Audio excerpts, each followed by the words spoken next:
नई शिक्षा नीति 2020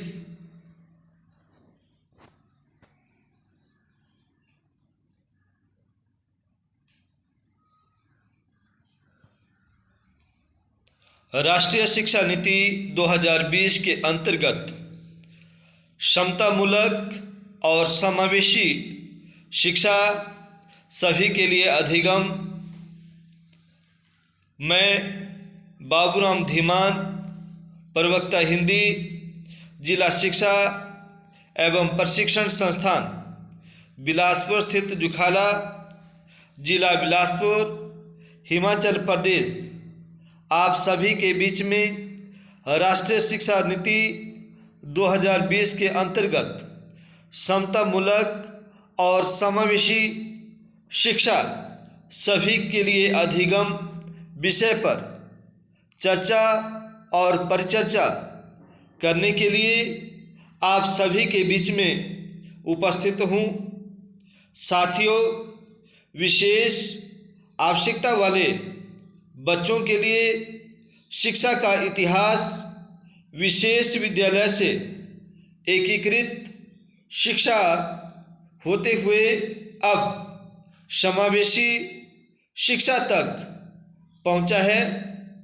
शिक्षा में समावेशन से अभिप्राय है कि सभी बच्चों की शिक्षा एक साथ एक ही विद्यालय में हो, इसे ही समावेशी शिक्षा कहा जाता है। 1986 की राष्ट्रीय शिक्षा नीति, जिसे 1992 में संशोधित किया गया था, के अधूरे काम को इस नीति के द्वारा पूरा करने का भरपूर प्रयास किया गया है।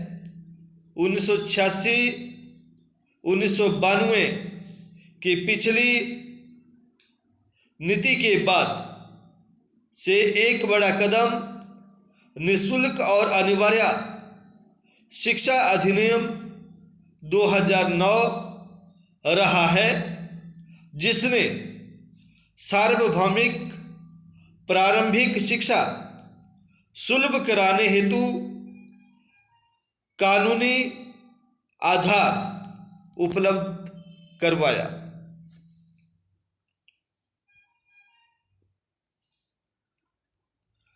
समावेशी शिक्षा की अवधारणा।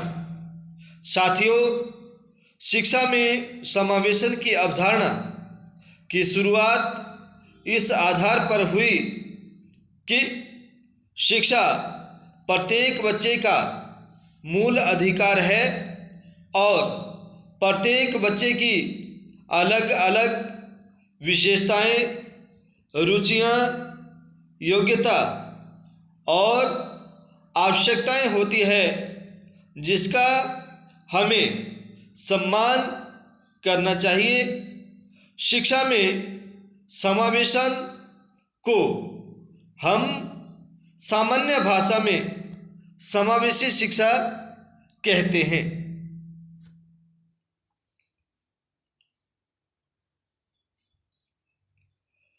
समावेशी शिक्षा का प्रारंभ।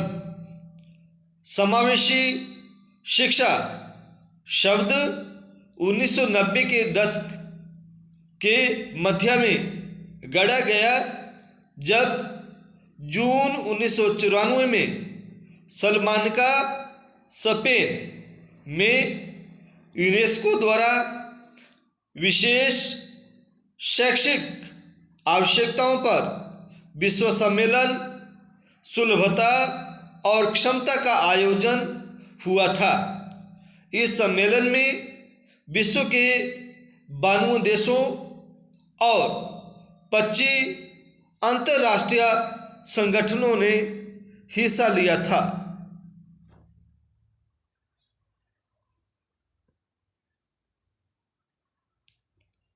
सम्मेलन का समापन इस उद्घोषणा के साथ हुआ कि प्रत्येक बच्चे की चरित्रगत विशेषताएं, रुचियां योग्यता एवं सीखने की आवश्यकता अनोखी होती है। अतः शिक्षा प्रणाली में इन विशेषताओं और आवश्यकताओं की व्यापक विविधता का ध्यान रखना चाहिए।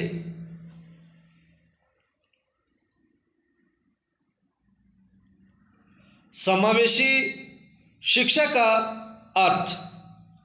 समावेशी शिक्षा से तात्पर्य केवल दिव्यांग बच्चों को ही सामान्य बच्चों के साथ एक ही कक्षा में शिक्षा देना नहीं है, बल्कि सभी बच्चों जो विभिन्न वर्ग एवं योग्यता के हैं को एक साथ एक ही कक्षा में शिक्षा देना समावेशी शिक्षा कहलाती है।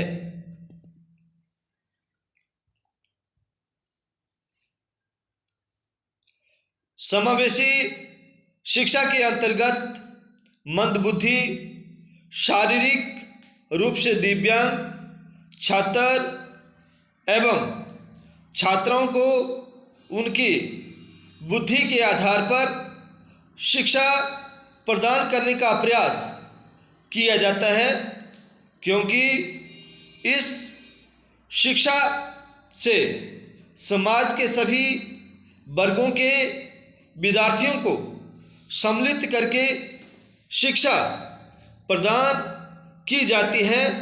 इसलिए इसे समावेशी शिक्षा की संज्ञा दी जाती है।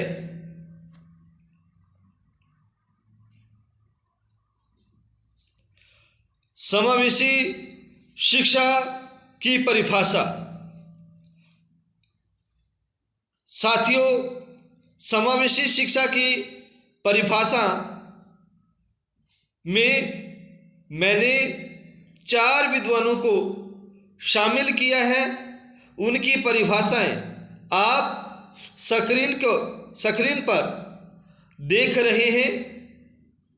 शिक्षा की मुख्य धारा का अर्थ बाधित बालकों एवं बालिकाओं, ऐसे बालक एवं बालिकाएं शारीरिक और मानसिक रूप से सामान्य बालक एवं बालिकाओं की अपेक्षा कम क्षमता रखते हैं को सामान्य विद्यार्थियों के साथ एक ही कक्षा में शिक्षा की व्यवस्था करना है, जिससे उनको सामान्य विद्यार्थियों की तरह ही आगे बढ़ने में मदद मिले और उन्हें हीन भावना का एहसास न हो कि वह दूसरों से कमतर हैं।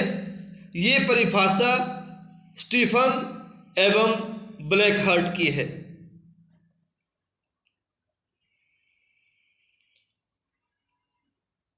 साथियों, दूसरी परिभाषा यर्सेल की है।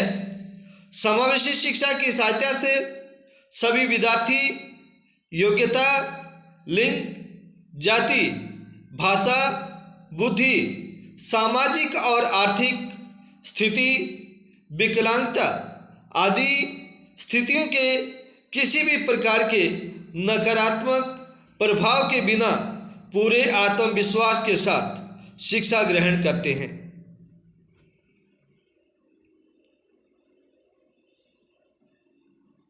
साथियों, तीसरी परिभाषा एस के दुबे की है।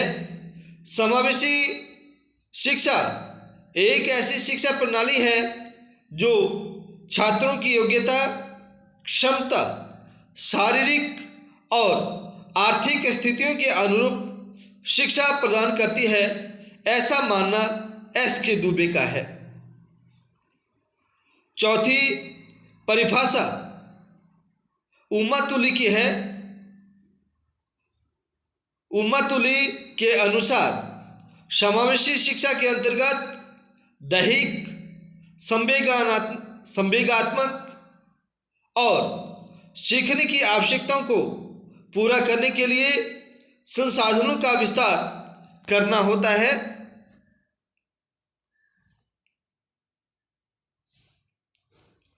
राष्ट्रीय शिक्षा नीति 2020 के अंतर्गत समावेशी शिक्षा के लक्ष्य। साथियों, समावेशी शिक्षा के लक्ष्य आप स्क्रीन के ऊपर देख रहे हैं। पहला बिंदु है गुणात्मक शिक्षा प्रदान करना। दूसरा, अवसर की समानता को बढ़ाना। तीसरा, व्यावसायिक शिक्षा एवं कौशल पर बल। चौथा, नवाचार और अनुसंधान पर बल। पांचवा, ढांचागत सुविधाएं प्रदान करना। छठा, नामांकन में वृद्धि हेतु प्रयास करना। सातवां, कल्याणकारी योजनाओं का सीधा लाभ समाज के वंचित समूहों तक। आठवां, विभिन्न छात्रवृत्ति योजनाएं असली हितधारकों तक। और अंतिम है असमानता की खाई को दूर करना।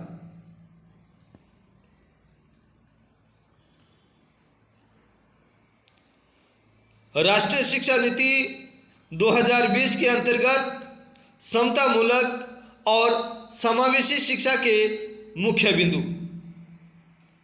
चरित्र निर्माण, व्यक्ति की प्रतिभा, विशिष्ट कौशल और मूल्यों की पहचान, अवधारणाओं, विचारों, अनुप्रयोगों और समस्या समाधान पर केंद्रित शिक्षा। अधिगम, प्रतिमान और वांछनीय परिणामों के बीच खाई को पाटने के लिए दक्षता आधारित अधिगम प्रदान करना। घर की भाषा, मातृभाषा, स्थानीय भाषा तथा क्षेत्रीय भाषा में शिक्षा। शिक्षा हेतु त्रिभाषा फार्मूला। सीखने में कठिनाई वाले दिव्यांग छात्रों के लिए उपयुक्त।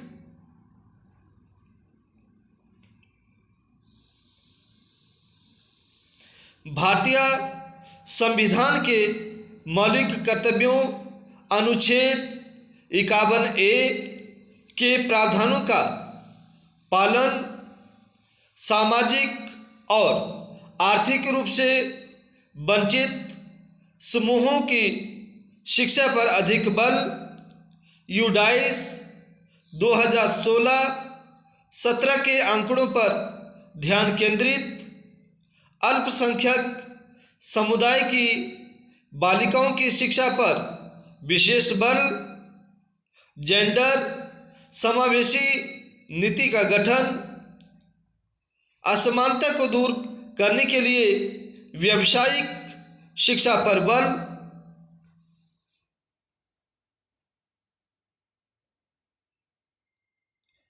कस्तूरबा गांधी बालिका विद्यालय का सुदृढ़ीकरण।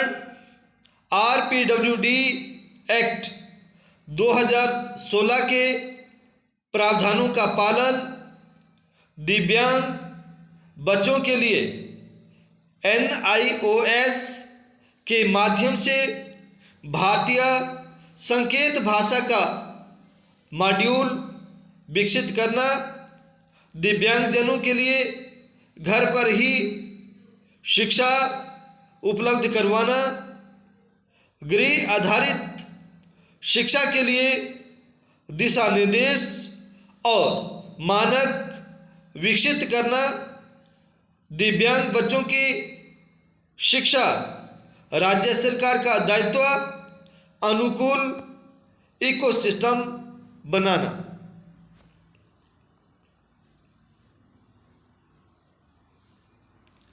राष्ट्रीय मूल्यांकन केंद्र सहित मूल्यांकन और प्रमाणन एजेंसी परख का निर्माण।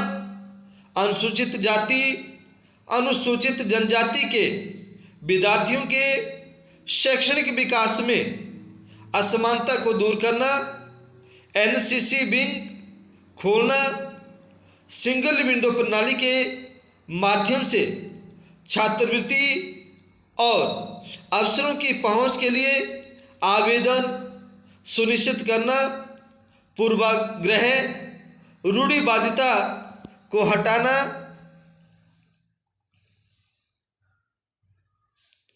मुख्य बिंदु हैं। शैक्षिक ढांचा।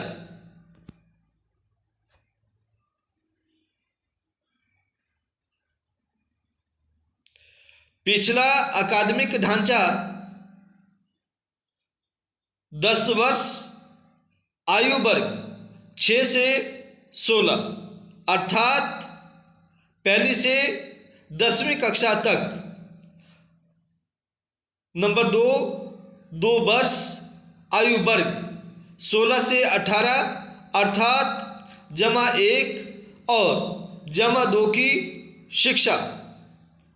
नया शैक्षणिक और पाठ्यक्रम ढांचा।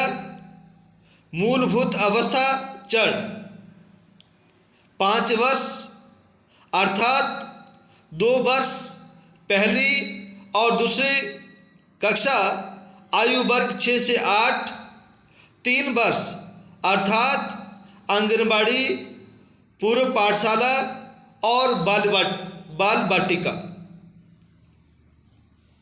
नंबर 2 प्रारंभिक चरण 3 वर्ष कक्षा तीसरी, चौथी और 5वीं आयु वर्ग 8 से 11।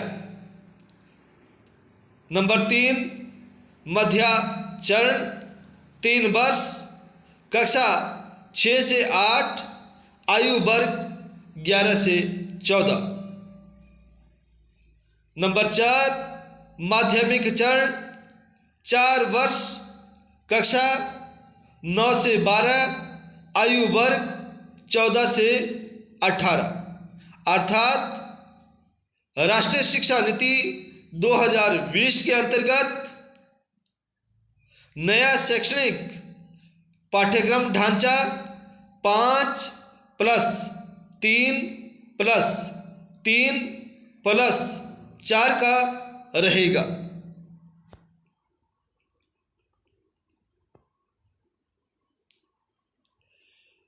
यूडाइस 2016-17 के आंकड़ों के अनुसार नामांकन। साथियों, इसे मैंने एक सारणी के माध्यम से दर्शाने का प्रयास किया है, जिसमें मैंने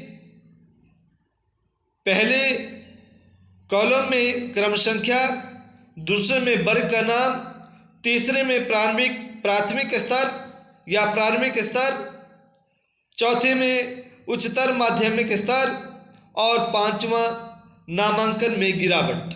ये 5 कॉलम मैंने सारणी में बनाए हैं। क्रम संख्या 1 में अनुसूचित जाति प्राथमिक स्तर पर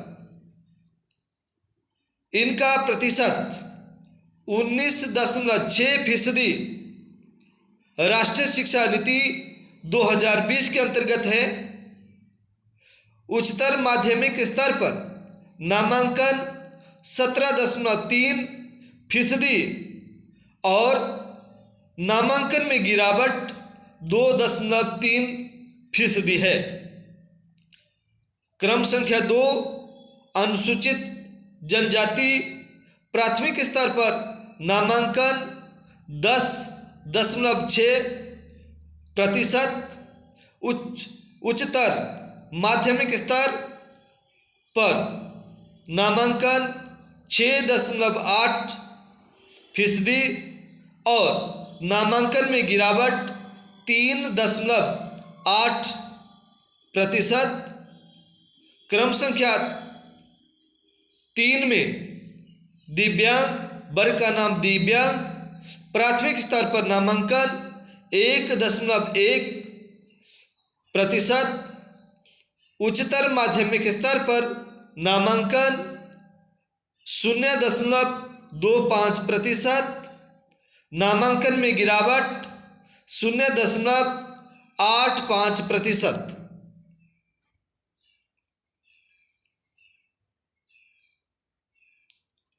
सभी उच्च शिक्षण संस्थानों द्वारा समतामूलक और समावेशी शिक्षा हेतु उठाए जाने वाले कदम सामाजिक रूप से वंचित छात्रों को अधिक वित्तीय सहायता और छात्रवृत्ति प्रदान करना, प्रवेश प्रक्रिया को अधिक समावेशी बनाना, पाठ्यक्रम को अधिक समावेशी बनाना, दिव्यांगजनों के लिए अनुकूल ढांचागत सुविधाएं उपलब्ध करवाना, वंचित समूहों के लिए ब्रिज कोर्स निर्मित करना, भेदभाव और उत्पीड़न के खिलाफ बने सभी नियमों को सख्ती से लागू करना।